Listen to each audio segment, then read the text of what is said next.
This is the Levels Network. I'm Justin Horo, joined by the Triple OG Willie Mason OG. It is round 25 preview. Jeez.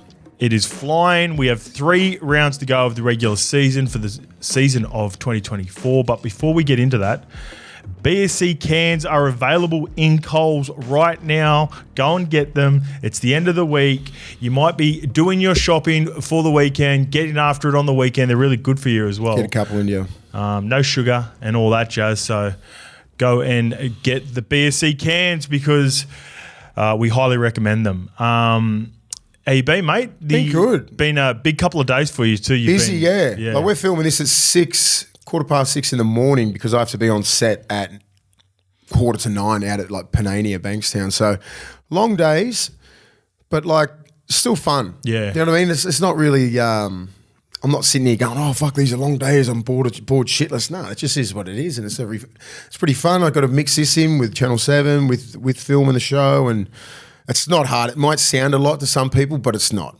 Yep. You know what I mean? It's not like I'm sitting there all day, like just like doing scenes and that. It's like 2 or 3 scenes spread out, fucking 10 hours. It's what it is. That world's just crazy. Yeah. Other than that, everything's good, man. Yeah, it feels good. It's some really important games coming up in footy, which we'll get to a little bit later on. But as always, we want to start off with our listeners, people that are loyal to us and have been loyal to us. A lot of day oneers here. Some people commenting for the first time as well. This one's from Brad Foster. I really love the podcast. Never really listened to a podcast until I came across your podcast at Levels. Now I'm hanging out every Monday and Thursday waiting for the potty to start. Thanks, Brad. Diehard Dogs fan. Love listening to Willie's thoughts about the Dogs every game this year, being a Bulldog and in and around the training. I have a question about the golf day at Concord. Will the event be open to the public? Like, are tickets available to purchase to attend? Thanks, guys. Brad Foster, we will have all that information ready for you and anyone else who is keen on Monday. I've been working behind the scenes with our partners at Imagine Golf, getting this going. Got all the sponsorship done for the players part of it. And then, yes, we will be selling tickets to the public, limited amount of tickets. And we'll have a link ready to go for that on Monday officially. And it'll have a grouse little poster and all that sort of jazz. It's going to be fun. That's going to be fun that day. Yeah, I'm pumped for it, mate. And there's some big, I guess, plans being tossed up. You know, people were talking about a race around grand final day. People were talking about doing all sorts of different events with players. We will be hosting a golf day on the week of grand final. So it'll be unreal for people who are potentially travelling down. Maybe they come down for the grand final and want to make the week of it and love their golf. So there'll be a lot of people in that boat. Get ready for Monday. Monday, I have all the information and we'll have a post on our socials ready to go. With an update of everyone who's involved. This one's from Brownie. Boys, wild thought here. Remember the glory days of Fatty running from mid-wicket to take a diving catch or Joey pumping domestic bowlers over short cover? How about we look at getting a Levels versus Hello Sports charity Big Bash game going? I'd pay big money to see OG coming off the back fence with a run-up or see Hoz walk down the wicket, swing for the hills and keep walking once the stumps shatter. Just the thoughts, lads. It's a good thought. Yeah, that is a good one. See, all different sorts of sports around, like with the off-season plans. There's definitely something there. We do have really good relationships with not only players, current players, ex-players, but also cricket players. Yeah, cricket players, but also you know, other creatives in our space, like Kempy at Bloke in a Bar, like obviously the Hello. That'd be pretty cool, bro. I reckon that'd be cool to because most NRL players love cricket, right? Love it. I think in this day and age with all the Polynesian brothers like dominating, they're not massive into cricket. Did you do our cricket day in 15 when you were at Manly? Yeah, I did. Yeah, it was good. It was fun. But I'm just saying, like the rosters have changed these days, right? Yeah. You know, many of the brothers aren't like just playing cricket before training. We used to play cricket for ages before training. Oh, mate, we used to have to get told to either stop playing cricket or just kick me ups. You know, kick me up. We used to play kick me ups, handball as well. Yeah, all that. So all the boys love playing different before these come out. Yeah, you're right. And then the boys sort of get locked into their phones these days. But if they are in their phone, make sure you go and subscribe on YouTube, mate. Just continually trying to get that up to 50K at the moment. Follow us on Instagram, follow us on TikTok, and subscribe on Apple and Spotify, because all of that helps, as we know. Week to week, we let you know. This one is from OG Pretty Fly. Scope Mace, I think the NRL was missing out on a massive opportunity by not broadcasting the Hall of Fame Immortal concept. They could easily make it a week-long event where each day they announce a Hall of Famer, Immortal, and have a little mini documentary about the player they announce. One thing the NRL does poorly is not celebrate things like this properly. Now, I'd written this down before I watched the presentation last night. I thought it was well done. Yeah. I agree with him in the sense where I think you could, if there was more, I really think the NRL could even go a little bit further with this, and watching the emotions, and we'll get to a little bit the 14th Immortal, Ron Coote, and what it meant to him. And I know we've gone over this a number of times before. There is a real opportunity for the game at the moment is flying. Yeah. And Peter V'landys and Andrew Ebdo have done a great job and generating money and interest into the game at the moment. Now I think we need to go back and we need to celebrate some of our OGs a little bit more, and maybe do something like they do, like go over or at least watch what they do in the NFL, because that's what I've watched for a number of years now. And that goes to even, I don't know if you would have seen a number of these, mates, where there's a representative from the NRL or the NFL who goes and presents the jersey with the family and surprises them, stuff like that. They need to do something bigger. Yeah, and then that way you could make a week of it. And then even last night, like the players got a good 5 minutes each, and they were really good speeches, and I'm pumped for all of them.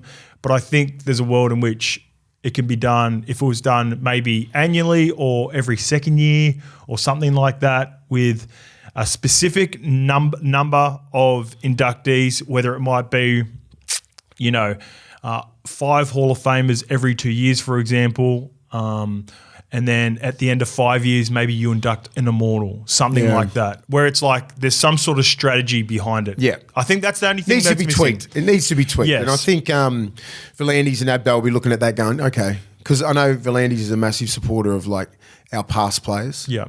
Especially the guys like Ronnie Coote and Bobby McCarthy and all those legends. So he loves the game like that, and I'm pretty sure he'd be heading towards that, trying to tweak it a little bit, try and play homage to those guys who come before us and why this game's so great at the moment. Yeah. Yeah. No, like I said, we're on the right path. I think we're only going to get better and better. But recognition and I guess the humility to celebrate our greats, I think, is missing. Like where we've always been, and I say this all the time, we're working class, that's our background. But if you've seen the reaction last night of what it meant to Ron Coote, and I'll ask you about Ron Coote a little bit after this, mate, because we've got the eligibility explained here. This is in the lead up to it last night. So according to the NRL's induction process, a screening committee reduces the entire Hall of Fame register down to 20 players during their first deliberation stage. Then in the second deliberation stage, those 20 players are whittled down to just 5 players who are then confirmed as the final ballot. The players represented are then put into a vote. 12 judges then vote and give their points out in a 3-2-1 format, with a total of 6 points being handed out per judge. That equals to 72 aggregate points available to be given out across all 5 players. To be included as an Immortal, players must achieve an aggregate of 20% or more, which equates to 15 or more. A minimum of 1 player will be inducted, whilst 2 players each 4-year cycle can be inducted. So while with this, the last voting process took place in 2018. So that explains it a little bit. I actually don't hate the system. I love that they've actually let us know what this system is. Yeah. I guess that makes a little bit more sense to why potentially we haven't seen or there's been a big gap between immortality, because therefore if they haven't got that 20% or more, then that makes a lot of sense why it's been really hard to separate some from others. Yeah. And that's why when we talk about guys from that you're a little bit more familiar with, like the Parramatta players like Kenny Sterling, all those sorts of players. And now we get into Ron Coote. But on Ron Coote, you could see he was highly emotional last night, Mace. And you talked a little bit about him, and he was your pick for the Immortal. Now that he's got the immortality, tell us a little bit more about Ronnie Coote. When you look at the natural progression for someone like Ron Coote, who makes Team of the Century, you know what I mean? Like when they named it in 2008, he's the back row for that. He's a back row. He's in the Hall of Fame for the Roosters and South Sydney.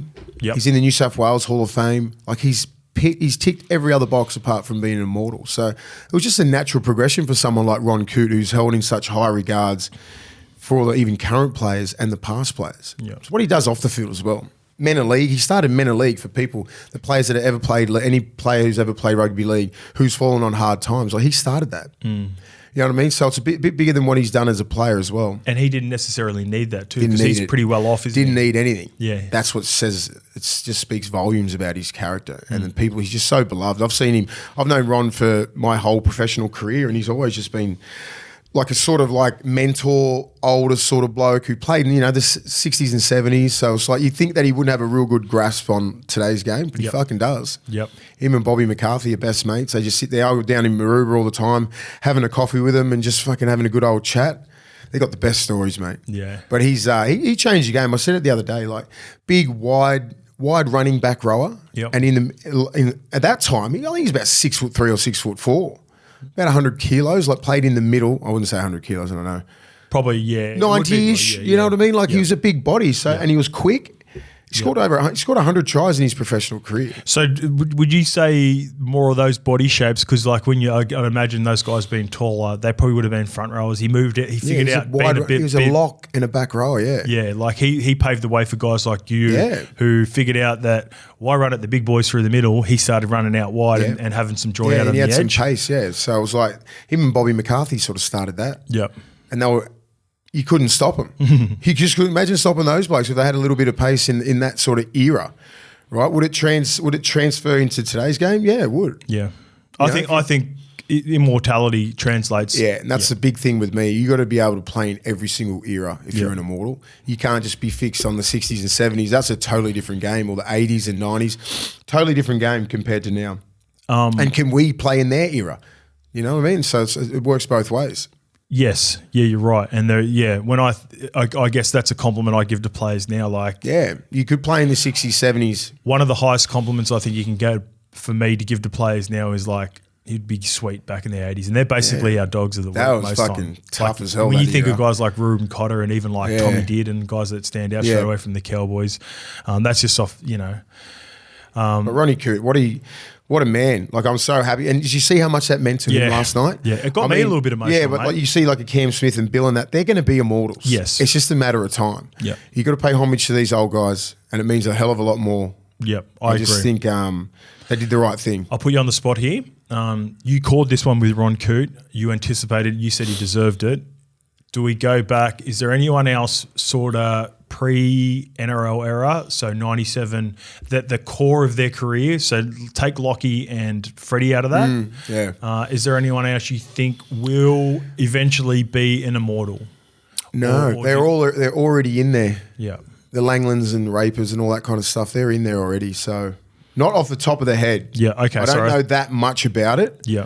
I mean, about those absolute, legends like back then, apart from the guys like Ronnie Coote and all the guys that are in the Immortal group. Yeah. So I think they probably got the last one. So maybe, Brett Kenny. Maybe Bert? Yeah, Brett Kenny. They keep hearing whispers about him. He'd play in any era as well. I was playing golf with Fletcher yesterday, and he was on the Sunday show with Maddie, and he scored 2 tries in grand finals. And I guess one of the greatest compliments you can get is the respect from your peers. And Wally Lewis.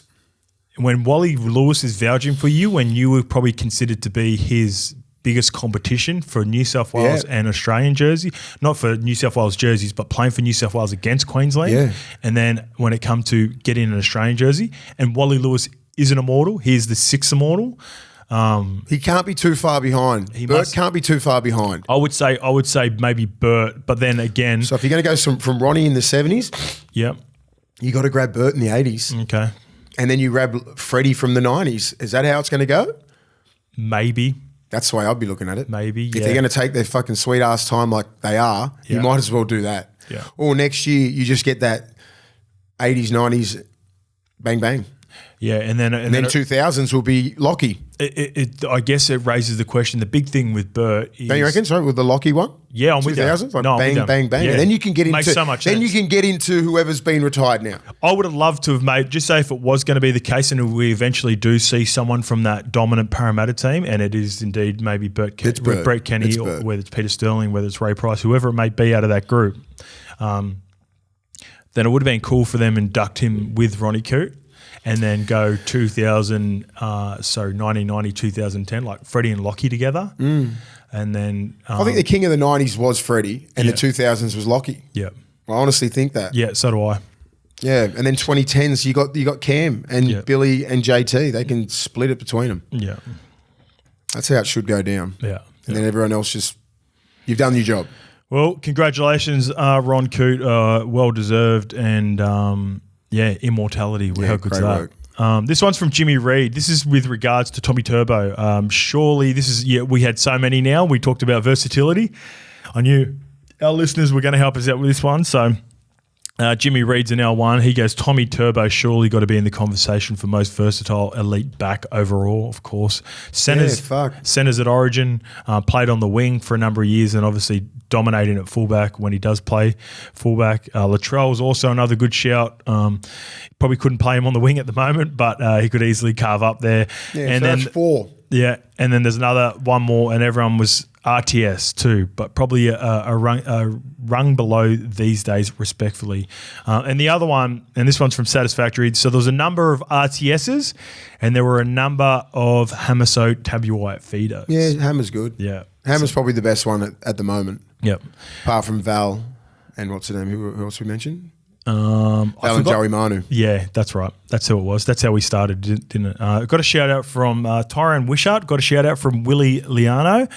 Mate, Tyrone Wishart's definitely a part of that lineup. He's most improved and he's having a good year, but he's still got a lot of work to do before he's considered with some of the names that we just tossed up. Yeah, give me 5 years of work, son. Wishy is a... I reckon he might be a centre. Well, here we go. Here's a good question for you. This one's from Damien Kearns coming up next. Quick question for the boys on the back of the versatility chat.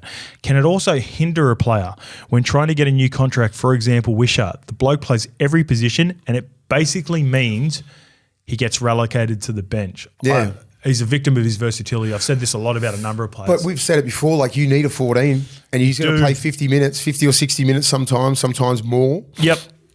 So it can be a little bit of a curse. Maybe when it comes to rep teams, but now because the interchange is so important, it could help him into these rep teams. Yeah. Guys like, remember Craig Wing and Kirk Gidley? It was like, fuck, what position does he play? Because they're so good at everything. Kirk Gidley is probably the best utility I would say of all time. I would say for me, growing up, Kirk Gidley was the best example of like he could just play anywhere at a high And that level. was the curse. Yes. Because the bench wasn't used like it is now. Yeah. So you could probably use him on the bench. Was it a curse for club level? No. He was basically fullback. He played fullback, then he played halves. So it was a little bit because like if a half went down and Gids is playing fullback, you move him to halfback and put someone else at fullback. Yeah. So, you're right. It's as much as he can play at a high level at multiple different positions. I know I've moved around positions before. It's a bit of a punish. Like you need to retrain your mind. Whether it's even going for me, which is just edge back row to middle. Yeah, it's a completely different game and a completely different mindset. So you're right. It can be a curse. A couple of examples that stand out for me straight away. Jamie Bureau, one of my best mates. Yeah, I got an opportunity at Manly because Jamie was a 14. Jamie was supposed to be the left edge back rower for Tony Williams once he moved on. But then Glenn Stewart got injured on the right in pre-season. I ended up getting on the left. And then Jimmy was just a Swiss Army knife off the bench as the 14. Connor Watson's another great example. Connor Watson could be a really good 13 week in, week out for the Sydney Roosters, but whenever there's injuries, he gets moved around to 9. Sometimes they want to go a bigger pack and cover him, so he goes to 14 and comes off the bench. It's such a tactic now. Yep. It's a tactic. It's a coaching ploy. So you need that really good 14 out there. So here's my next question. On your bench. What price have you got for a really good 14? So over 500. Yeah, I'm with you.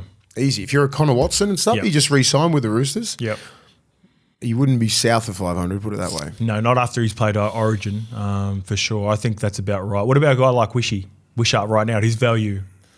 It's a Because hard he's so one. young, right? And it's only his second year in the game. You get him on unders. His third. I think it's his third. Yeah, but but he his played first couple of limited. years Yep. is nothing unless you play over like 15 games in your first year. Yep. I think he's played around about 30 games. NRL I would games. say 30 or 40. I reckon something like he'd be pushing 50. that. Yeah. Let's have a look. He'll get a jersey then. Tyron Wishart, 2022, right on 50. He played 50 games. Okay. There you go. Yeah, he did. He got his jersey. Did he? Yeah, I forget. Yeah, I didn't see it. I got tagged. Yeah, I don't know. They'll give him unders for sure, like 300 and less. So what's his value to the Storm? That's the question. And what would his value be to? I don't want to go Titans or someone like that? No, I don't want to go. Yes, a Titans. 500 plus. There you go. Okay, Yeah. good. Yeah.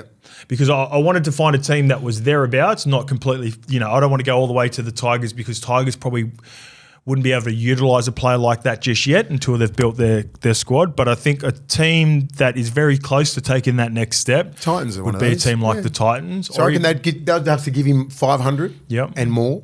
And I reckon Storm would be like 300. 350. Or just go. 350. Something like that. They'd have to, right? Because Yeah. they've got too much top-end money paid Yeah. too. It's one of those ones. They normally do a pretty good job of keeping those players too, though, Melbourne. Because you're a chance of winning every year, that's why. Yes, and you know that, say, like for Nico Hines, you can still get the potential to go on and get a big deal later on. Yeah. Like eventually if you stay in that system and maybe Until take you're like, 25, 26. Yeah. Like Nico did. Yep. And even Nico, right? There was a lot of question mark. And I reckon that's still a knock on Nico now. His versatility coming through playing fullback, No one thought he was gonna 14. be a 7. 7. No one thought that until Fitzy showed some faith in him. And then now, when it doesn't go right for him, even if it's like at the extreme levels of Origin, people always go, is he a 7? Yeah. You know what I mean? So there's still that question Just mark. a different beast, people. Like Yeah. at home, like just Origin's different. I think in this day and age, right now, even though I think they're probably going to be undervalued, I'd give me a whole heap of Tyron Wishards, give me a whole heap of Nico Hines, give me a whole heap of those I players. still don't know what position Wishart is. Yeah, either I do think maybe a centre. He's playing on the wing like his old boy. He started on the wing, Yeah. I believe, and he's playing on the. Actually, I will have that exactly. Got all the positions that he's played. Everywhere in the back line. You'd have to go in there a little bit. Hooker So, and lock. where is he? So last year he played 15 in his first year. Do you reckon he's the most versatile player in the game? I think so, because I don't think Connor Watson can play wing as good as he can. Yeah, bench, fullback. So he's just bench all the first year. Now we go back. And I'll go the second year. He was bench, 5'8", bench, halfback. Yeah. So basically, but a lot of those times he come off the bench really quickly, ended up playing on the wing. Most versatile, he'd be up there. He's definitely part of the conversation because he does it every week. There are probably a whole heap of players like star players who are guns at their position too. If you ask them to play multiple positions, they would, but they're just a gun at their specific position. So, it's a good question.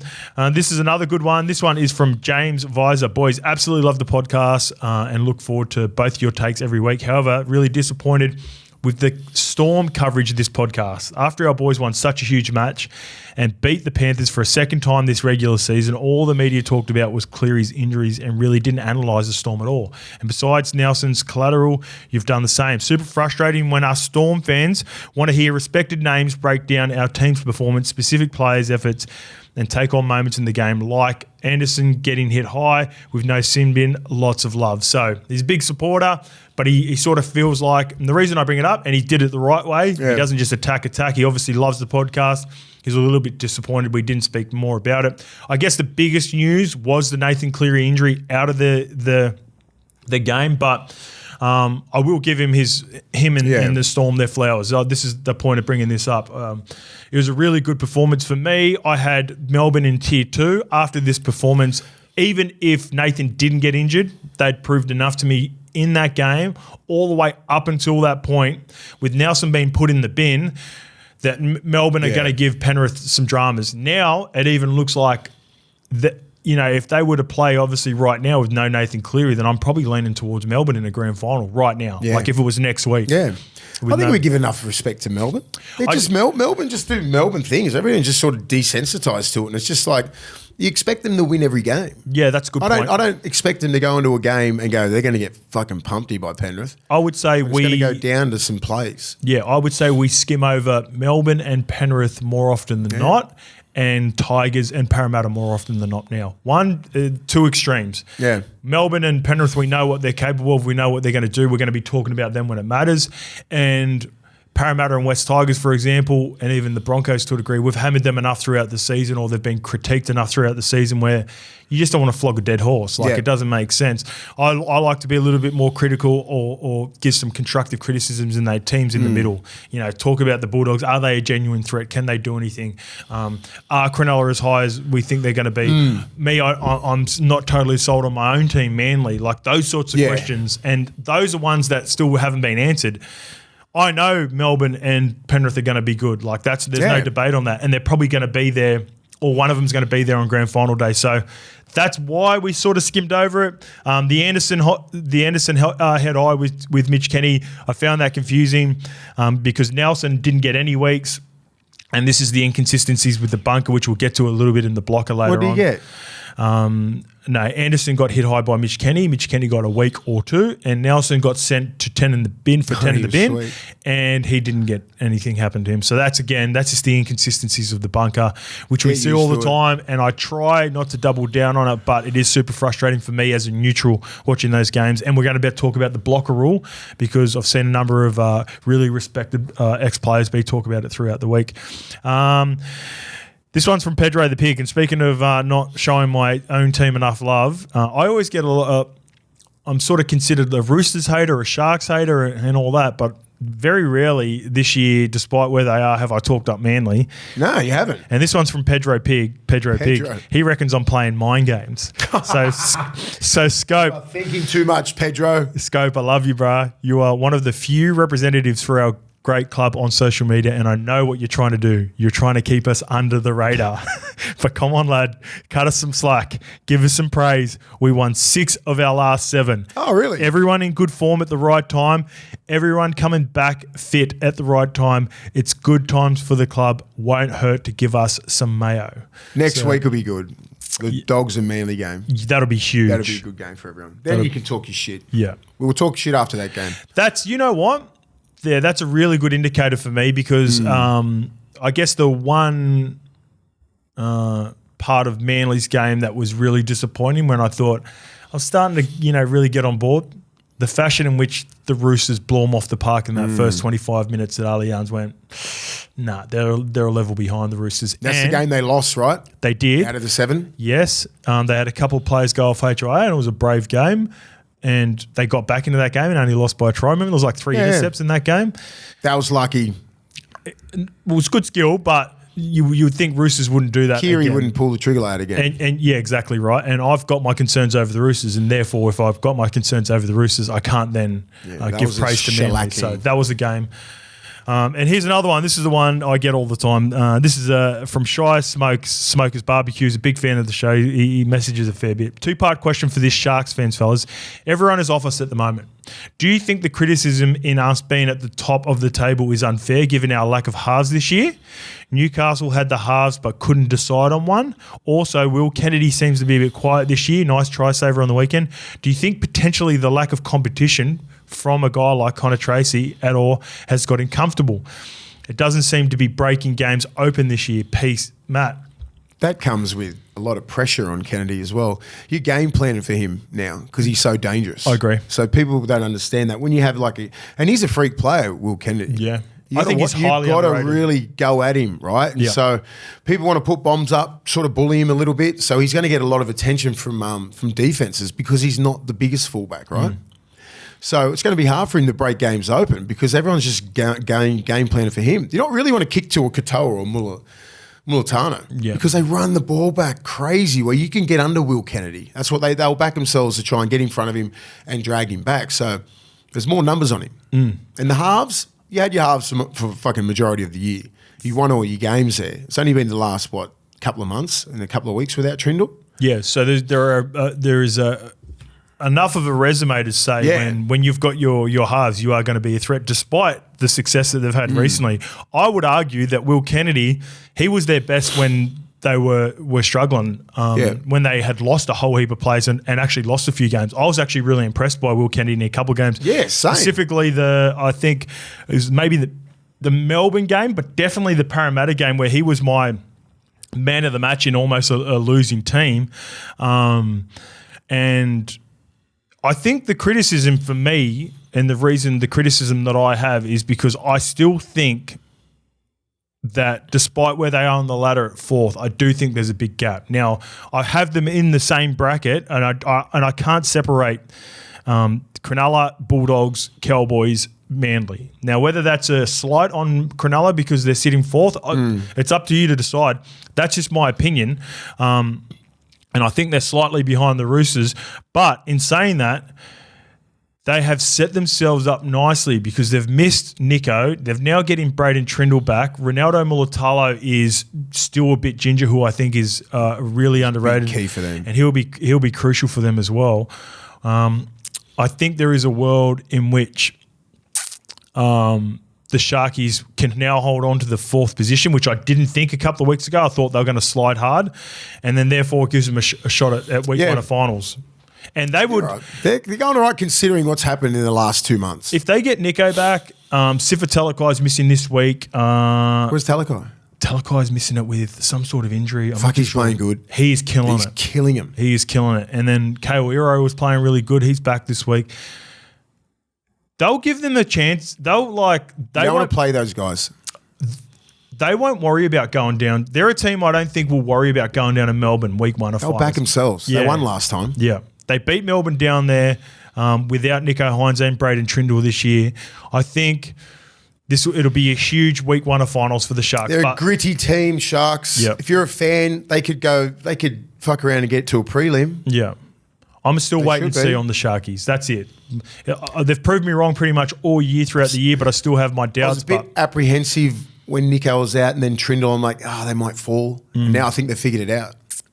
Just play bully ball. Big, strong, fast, fit, kick to corners and just fucking bash teams. Well, when they were playing in 2022, when they were playing their best footy, I think they finished second, or them or the Cowboys finished second or third in 2022. They just ran harder and tackled harder than everyone. That's what they're going back to. They got away from it a little bit in 2023. Still had a pretty good season. At the start of the season, they'd found their identity again. Yeah. And then because of all the indecision in and around what was happening with Nico and the confidence was down, I think it really affected them, but they're well and truly back now. Yeah. But let's get to the Sharks in that game against the Knights. This is the last time I want to talk about it, but it has been going on throughout the week. And the reason I brought it up again to talk about is the blocker rule is the explanation from Annesley. Yes, please elaborate. Have you seen it? I don't fucking bother. Yeah. So Annesley's explanation was that Croker, and actually I've got it here. I might even just get you to watch it, mate, because then you'll have a better idea. Yeah. The referee or the video referee may rule obstruction if any player from the attacking team in relation to a field goal takes up a position near the play of the ball and in the opinion of the referee obstructs defenders regardless of whether there is physical contact. All the clubs have got a copy of this. All the clubs are briefed on this at the start of the year. Obstruction, blockers, case closed. So this is why I brought it up, right? And I've heard a number of people talk about this, and this is I've been saying this for a while now. I think maybe Graham Annesley's at the end of his time. Zero accountability ever. It's his interpretation of the rule and what I just think he's out of tune with the game. And on a number of different things. Like I think there are a number of decisions throughout the year, but let's focus on the blocker before I go too wide with this. So his explanation of Mace watching that was that Croker and Hetherington couldn't get the ball. You're in those position twos, like you're just running the ball there. It's so confusing to me that he just can't interpret that those two guys can receive the ball. Not Croker or Hetherington, after they didn't receive the ball, moved in the way or obstructed a player. I've got something from Billy. Billy talked about this. I think it was on his podcast, and I'm paraphrasing him ever so slightly, but he basically commented on it now. In order to take a field goal, basically, with that explanation That from interpretation. Annesley, that interpretation, that you would have to communicate with your team at the start of the set which tackle you want to do it on, so that therefore they would move out of the way. So that would completely take away any sort of disguise of kicking a field goal, basically. Yeah. Because if you were a defender and you get back at A and you see that there's like no middle's about to take a carry and it's a half or their It's a sprint. designated kicker, then you're going to put kick pressure on and there's no, like You're going to get to him. Yeah, you're going to get to him and you're probably going to charge it down. Like it takes away the mystery of That is fucking stupid. yeah, it just doesn't make any sense. So completely moving players away is So that's what he thinks you should do. that's what he recommends teams do in order to have no grey area around it, which is so out of touch. But all he should say, what's the rule is, they need to be behind the 9 and a genuine option for the ball, which Yes. those two were. Yep. Because if the 9 comes out a little bit, they're onside and you can hit either of those guys, right? Yeah. But he's saying to remove them to create any doubt, which is it is.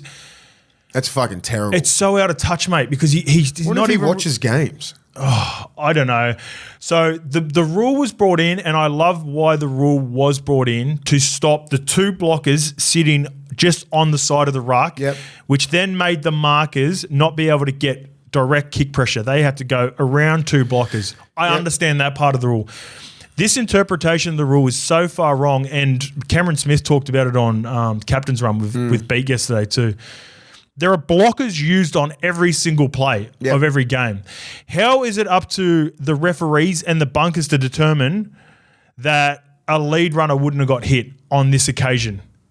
Just like if there was a block for a block for a block and ends up leading to a try, but a player wasn't impeded, would they then go back and go, that player was a blocker, he wasn't doing anything, he was never going to get the ball? Imagine if they did that. Imagine if a block try happened, and leads to a try right on the sideline, and they decided to take the rule from a field goal opportunity to a try and goes, that Matt Croker wasn't genuine on the end there. Let's take away that Greg Marzu try. Imagine the can of worms that would open up. You can't leave any so much grey area in that. Right? The rules are you've got to be behind the 9, genuine option for the ball. Yep. Tick. Stand your ground. Don't get in the way. Don't change your line. Tick. Don't escort. Yeah, tick. Yep. And then kick the ball over, game over. Yep. Newcastle should be trying to fight for a semi-final spot, but they're not. And by the because way, of his interpretation. Yes, and by the way, Newcastle missed that field goal too. I'd assumed because we never got to that point. Apparently, Kalen kicked it right. I never knew that, so I'm the same as you. Yeah, okay. We got corrected, and I think Cronulla fans and Knights fans were going at each other. Although that would be the end result, would then be it would still go. There's a difference between a penalty and a 7 tackle set as well, right? You can get more yardage. Anyway. I just want to talk more specifically on the rule and the frustrations of the rule because, there's that explanation from Annesley. Again, on a number of other things that I've seen him explain this year, I've really got my concerns on his interpretation and his rulings, and I know that there are probably ex-players up there that are communicating with Annesley and with the board, but they're not doing a good enough job. The players' interpretation. Not if he's flying this shit around. Well, when you have guys like Cameron Smith, Billy Slater, I watch a lot of content. There's not one person who I think has agreed with Graham Annesley on this You point. should go on like the footy show or something like that and just try and break things down and get Joey in that asking him questions. Yeah, but he won't. Wouldn't be able to check the he ego looks for stupid. that. Oh, Bill Harrigan. Sorry, yeah. People tossed up Billy The great Harrigan. man. Billy Harrigan. He was a bit Hollywood too, wasn't he? No, he's the best. He would almost be. He'd get shit done, I reckon. He'd be too far the other way, I reckon. Billy would be too fucking set in his ways that he wouldn't take any communication. There's a part of what I think is happening with Annesley at the moment is they're trying to fix too many things, and it's just like it's confusing for everyone. And it got to the point now where I think he gets confused.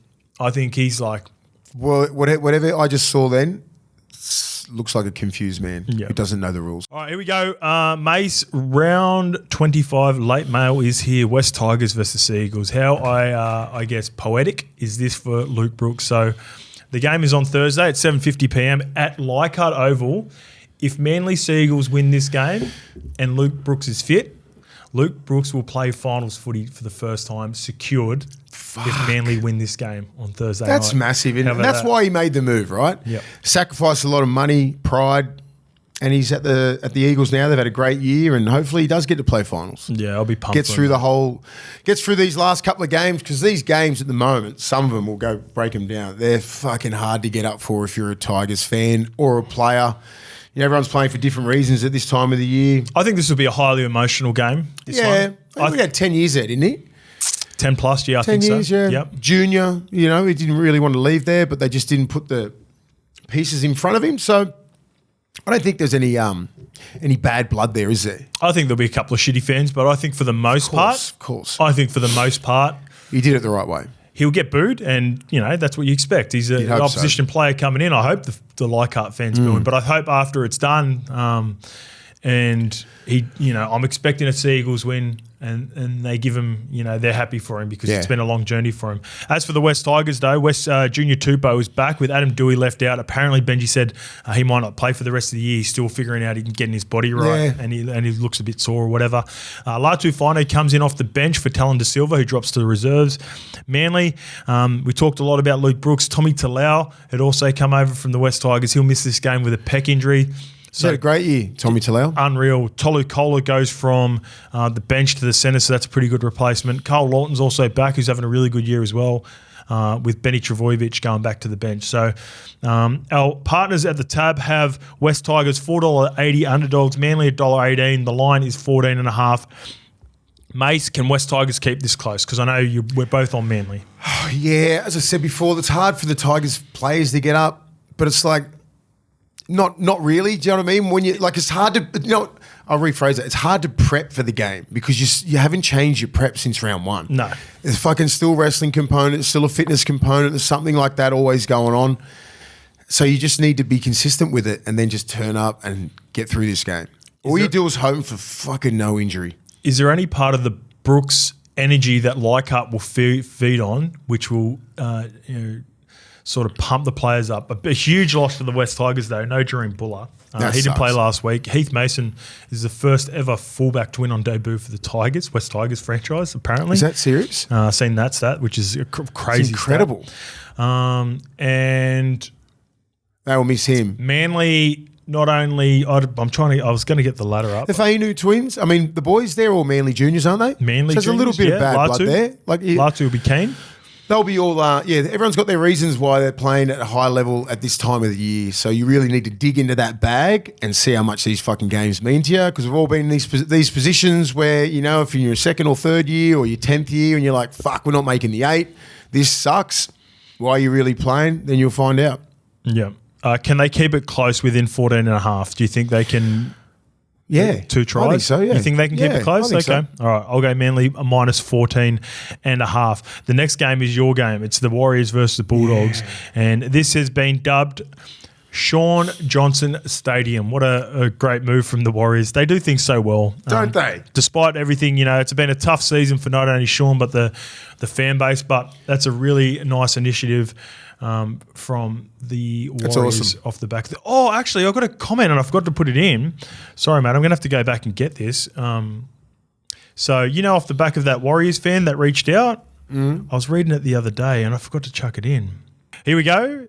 Super important update for the lads. After I messaged Levels for recommendations when we fly over from Sydney for the Dogs vs Wales game, I reached out to Benny G, who was the guy who reached out on the back of Lily World, pub next to the stadium, who messaged us with an invite. I spoke to him on the phone. The bloke is a legend and he's organising a Levels Dogs table from 4 p.m.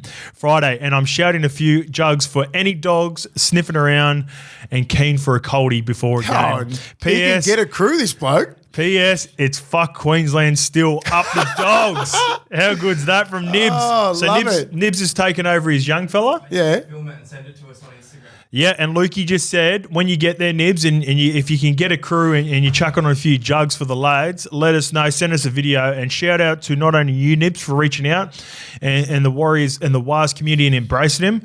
Shout out to Benny G from Lily World, and if you came for a schooner, if you came for a beer beforehand, and you don't want Dan Hooker throwing beers at you from the corporates, then go to Lily World and enjoy the game. It's going to be a cracker. It's a great game.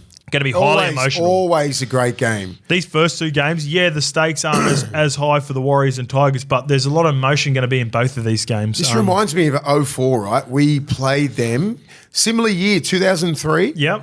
Warriors on a tear. Pumped us in the second semi-final, then they got into the prelim that year. Yep. Grand final 202, prelim and then 3. 03 killed it. Yep. Didn't make the 8 and 04. There you go. Didn't make the 8. We played in 04 and it was about two games before the final round and absolutely smoked them. It was one of the most physical games I've ever played in. Yeah. This is where it doesn't matter where the Warriors are coming. You're over there. This is prime Paliacina. Yeah. All those blokes and Ogre, myself, Roy, Pricey, Bobcat. It was fucking on. So it was awful. Clinton Torpy was hitting blokes. It was one of the most brutal games. You're sitting back going, is this happening? Paliacina and O'Mealy were just going at it. Oh. And I was just like, I think SBW was from the centres. It was terrifying. Was it one of those games where they realised they weren't going to win, so they're just going to take some day bodies game with on them? Sunday. Yeah. Someone's going down. Yeah. Back then it was bodies on the floor from every set of 6 for like the first, I reckon, 10. There was someone getting absolutely poleaxed. Love that. Whether it be like a centre coming from outside in, like Clinton Torpy was dangerous. Beast, man. Francis Melly was like that as well back then. Was Henry Farfilly playing on the right? I mean, Francis on the left, Henry on the right. It was a scary team. So if you were playing Jerome Rowe Party? everyone Would that have been his? Would that have been his era? Yeah. There was a few that it was scary. Scary. Yeah. I just remember that because the run into the finals, that was one of them. Yeah. Awesome. Wade Egan is back from an elbow injury, so Freddie Lussick reverts to the bench. Chanel Harris-DeVita, 18th man. Sean Johnson's final game, it's going to be named Go Media. Shout out to Go Media, who I guess they're the major sponsor for changing it to Sean Johnson. He owns the club. Oh, does he? Okay. Oh, there you go. That's a nice touch. So the owner who owns the club is the major sponsor, and he's got family ties to the club, and therefore Shawnee Johnson has his name honoured for the stadium for this round. That's a nice touch. Mudders Curran has lost a bit of. He's now Josh Curran. He's no longer Mudders Curran. He's fucking 90 kilos. He's looking good. He left the field late in the match against Bundaberg with a shoulder injury. Sorry, not 90. But he is expected to be right to play. Max King is a part of the Maxie King. Yeah, so there you go. That's a good. He's in the extended bench, and he could play this week. The Warriors are $2.60 at Sean Johnson Stadium. The Bulldogs are $1.50. The line is -5.5. You're obviously on the Bulldogs, so I don't even need to ask you that. You're all Bulldogs all the way. Apprehensively, because of his last game. I'm thinking if they're going to get up for one, this could be it. Okay. This is me speaking diplomatically. I know. But I'm going to go the Bulldogs, obviously. But I'm like, if they could get up for one game this year, it's their fucking last game at home for Sean Johnson. Come on. I don't believe in that now. In the sense, I understand what you're saying. I totally agree with that. I believe at this part of the year, and I've been in games where players have played 300 games. I've been in games where Nathan Heimarsh has played his last game ever. So what? And people expect, and you get up for it, and you're highly emotional when you do all the right things. When you cross the line and you're 60 minutes in, the thing that stands out for me is consistency and what teams have been doing all year. And I am so close on the Dogs. I am, I've been speaking about the tiers. Tier 1, Melbourne, Penrith. Tier 2, Roosters. I'm this close to after Manly game, you'll put us in tier 2. Well, the winner of that game, they might get into the Roosters tier for me. Fair enough. So You've got to earn it. You've got to earn it. That's a good take, but with the Sean Johnson one, I get it because I really want to believe in what they got going over there. I would love to see him get a win. Yeah. But I just don't think it's going to happen. I'm a realist as well. The Bulldogs are fucking so much more consistent. They don't give a fuck. They're locked in. They've got more to play for. So that'll trump Donald. It'll get you over.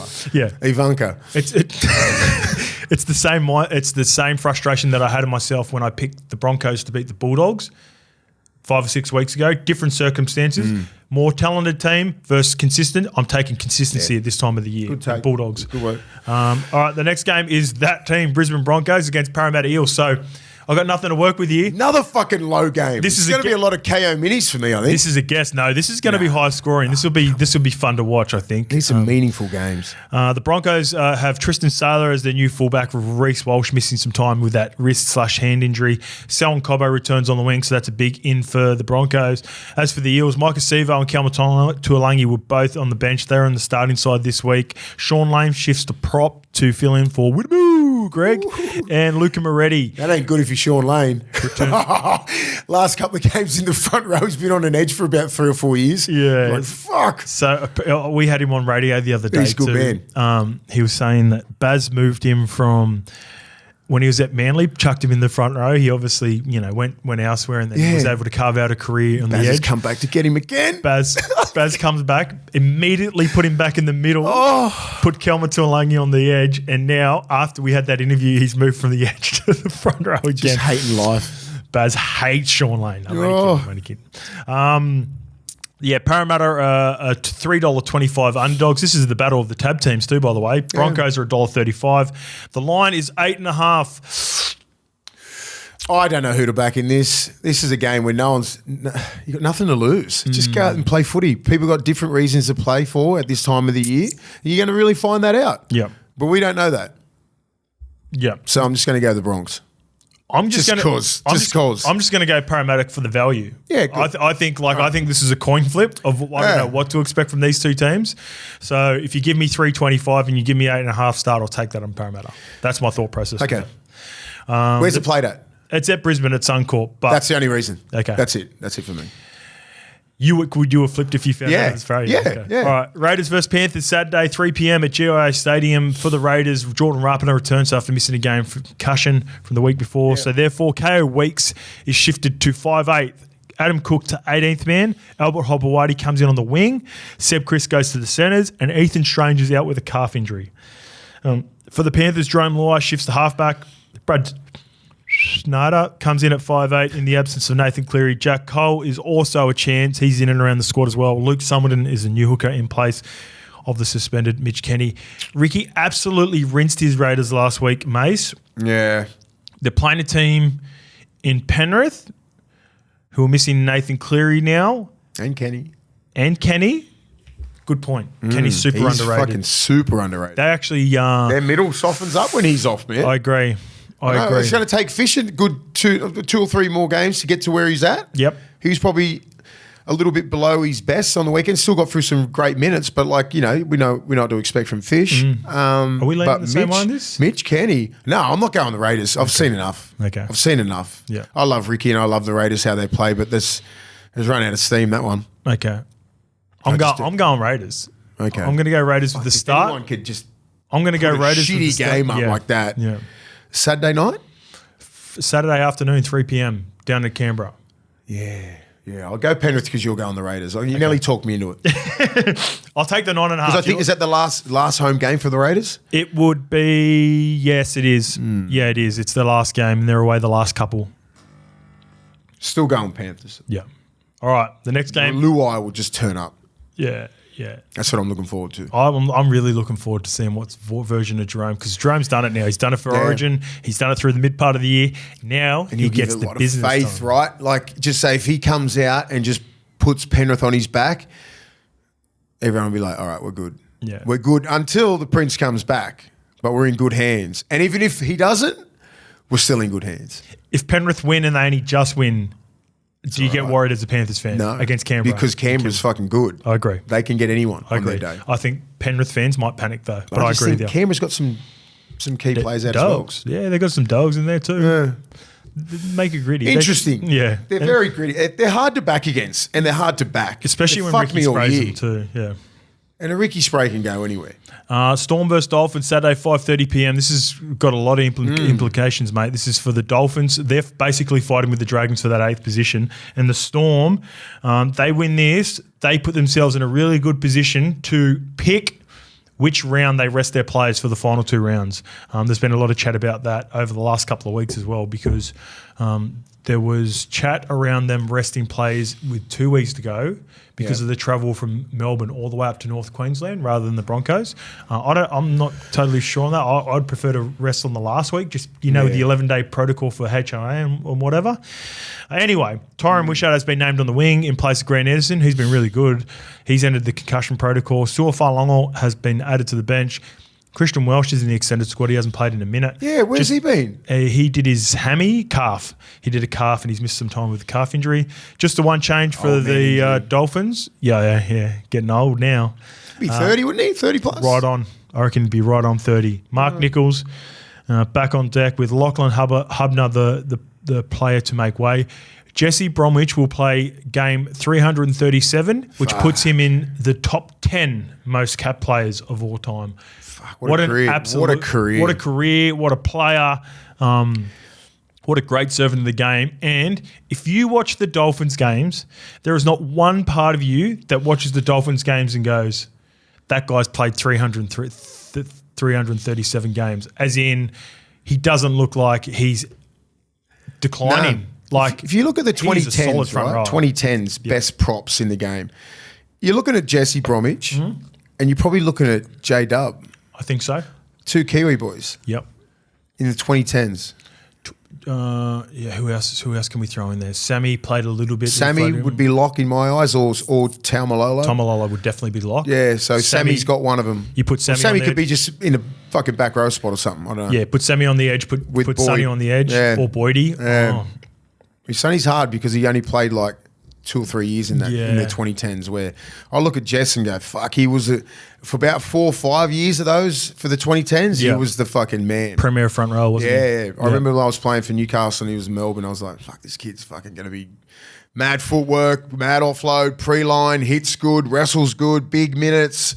Fuck. I would argue that he wasn't probably elite at anything, but like an 8 or 9 out of 10 at everything. Yeah. You know what I mean? You wouldn't go, fuck, Jesse was going to run straight over me or through me, but he'll smoke me with a bit of footwork and he'll beat me with football. Get me with offload, like wrestle the fuck pre-line, like he's like, and do it with a smile on his face. Yeah. And not one bit of anger. Never looked fatigued. No. Never got frustrated. No. Kenny would get a little bit frustrated sometimes. Kenny would. Little bro would get a little bit. Little bro's getting pissed off out there.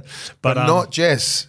Yeah, Jess is one of the best props top 10, mate. ever. Top 10 of all time. Don't sleep on him because he's not the most loudest personality or anything, and he's been playing in Melbourne, he's been tucked away. And even now Dolphins. Bro, like he's just not like that. But you just look at the body of work, and you got to give guys like that their flowers, man. Him and J-Dub. Yeah. Fuck, mate. That'd be hard to beat. Yeah. They'd go down as... 2 of the best Kiwi props, bro. Of all time. Yep. Yep. I think... and you chuck Ruben Wiki in there, but Wiki could play back row and everything like that in the middle. But yeah, I don't think and he's captain of New Zealand. He's done everything, man. Yep.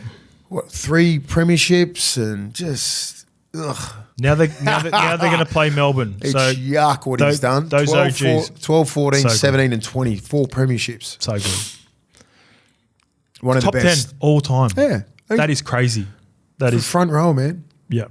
$1.18 Melbourne. Can Jesse Bromwich and the ex-Melbourne Storm trio, Kenny and Felice, upset Melbourne down in Melbourne? $4.80. Line is 15.5. It's probably the hardest task in rugby league, right? This year, it's proven really hard. Even when they've had games where they haven't looked that great, they've still found a way down there, Melbourne. Melbourne got any injuries? Grant Anderson, but they've got Pappy, they've got Money, they've got Jerome. They all look like Harry. they're fucking keen to play. That's what's scary. Just watching Money like the first 25 minutes. Yeah. Run the ball. Yep. He just wants to take you on. That's scary for me because I didn't think it was going to happen until first round of the semis because of his hips. Yep. But he's there. He's there already, so that's scary. Okay. So Melbourne. I'll go Melbourne. Yes. Oh, that line is huge. And I've sort of give Dolphins more respect. Yeah, fuck it. I'll take the line, 15.5 as well. I think the Dolphins can keep it close. Rabbitohs versus Knights, Saturday, 7:35 p.m. Why did I feel like that was going to sound wrong? At a core stadium. This will be packed. There'll be 50,000 to this game. Halfback Cody Walker is missing. He'll miss the match. He's replaced by Dean Hawkins in the number 7 jersey. Richie Kenner is free to play after a successful trip to the judiciary. Tyrone Munro is amongst the reserves. He's listed. He's missed the entire season with a collarbone injury. As for the Knights, Jack Cogger takes over at 5'8" from Tyson Gamble, who broke his hand against the Sharks. Will Price joins the bench. Dylan Lucas returns after missing some weeks with a hamstring injury. Therefore, debutant Cole McCarthy, who was pretty good on the weekend, he goes back to the reserves. This is a tough carry. This is back-to-back weeks. We've got South Sydney at 7:30 p.m. on a Saturday, and I have watched about 10 to 15 minutes, gone to sleep, and watched. It'd be tough to watch this one. The 60 minutes in the morning. Awful game. Apologies to anyone that has to. Newcastle will be still thinking there's a glimmer of hope, yeah? Yeah. If the Dolphins lose, Dragons lose. They just need to win. They need to win by a bit, and they need to just keep applying the pressure. They've got a minus 90 differential, though, so not only do they need to win... need to win by 120. Yeah. The Dragons got awful differential as well. So Dolphins are in a really good spot. You know, they got to hope that the Sharks, we'll talk about in a bit, can beat the Dragons, and then the Dolphins can slide right back up there. Yeah. Low game. Knights should win. Knights should win. Not surprised if Souths win. Perfect. All right, on to the next. The Titans versus the Roosters, 2 p.m. at Seabus Super Stadium. Beau Fermor and Mo Fotuaika are back on deck. So Aaron Clark and Cleese Haas go to the bench. Winger Alofiana Camperera has scored 8 tries in the past 5 games at Seabus. As for the Roosters, forward leader Jared Waerea-Hargreaves is back from a 4-game ban. So Spencer Linier reverts back to the bench. Nat Butcher is back from a rib cartilage injury, and he will fill the void left by Connor Watson. This is battle of the top try scorers. So Camperera is on 20. Dom Young's on 18. Fuck, Dom Young can get one, can't he? Dom Young is on the right side. Camperera is on the left side. And you know what to say about wingers. Wingers score tries because wingers are marking up on them. So the 2 each. I think just clear lines straight to the line. I got Camperera finishing the week on 22, and I got Dom Young finishing on 20. Oh yeah, I reckon that could work out. 2 apiece. As for this game, the Titans they've been deflated now. They're running out of steam. Yeah. How do you see this one, mate? Yeah, the Roosters are really flex. Got some good troops coming back. They want to get a little bit of form. Get some good minutes. Flex that muscles. Little flex. They always seem to beat up on the teams down the bottom too. Yeah. Then they do. They don't let up. They don't let up. Like even last week against Parra, they didn't let up. They just come out bang straight on. Yep, I can see that happening again. I got the Roosters minus 14.5. The last game is St George, the battle of the South. St George versus Cronulla. $2.15 about the Dragons. $1.70 about the Sharks. Just the one change from the side that beat the Titans with Raymond Fatala-Mariner returning on the bench, and last week's debutant, Laikin King Tongia, making way. As for the Sharks, huge in. Braden Trindle's back on deck. So Blake Brayley returns to hooker, Cam McInnes to lock, Kale Iro returns in the centres after missing last week's game, while Teague Wilton and Tom Hazelton, they missed both last week with a virus. They're back on deck as well. Sione Katoa and centre Sifa Talakai are both out for the Sharkies. Oh, it's a hard game. Dragons got more to play for. You'd think they'd come out. Sharks got a hold on to a top 4 spot. Either. No, top 4 spot. It's a huge game for the Sharks. Yeah, but they're still in the top 8. You know, to make the finals is fucking way more important than top 4, I reckon. Well, to win the grand final, you've got to be top 4. I know, but like, come on, you've got to make the 8. Everyone thought Dragons were going to get the spoon this year. So you think they'll relax Cronulla because they're at 4? No way. They hate St George. I'm just thinking it's going to be I'm just trying to think of the mindset. Yeah, you're trying to work yourself into it. You've got so much like to play for. You guys are like, yeah, you're in the top 8. Yeah? Yeah. We need to get in the top 8. We're coming 8th. You know what I mean? So I'm thinking St George. You know why I'm Cronulla? Dragons have been win-loss since round 9. No. They're going to break it. This is the loss. They lose this week. They win next week. They lose the last round. That's what St George do. I'm on Cronulla. Yeah. I don't know. It's going to be a tough one. I'm just trying to think. We're 5th. I don't know who I want to play in 8th if we finish 5th. Well, you want Cronulla to lose so you can jump Cronulla and finish 4th. That's why. Yeah.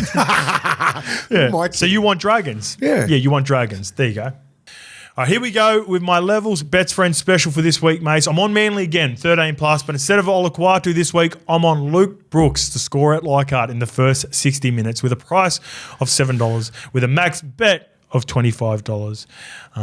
What do you reckon of that one? I like that. Yeah. I think Olakwatu might destroy him, but I think he might be on a little bit of a tear in the last couple of weeks. Yeah, that's a But good it'd be shout. great if Luke Brooks scores. Yeah.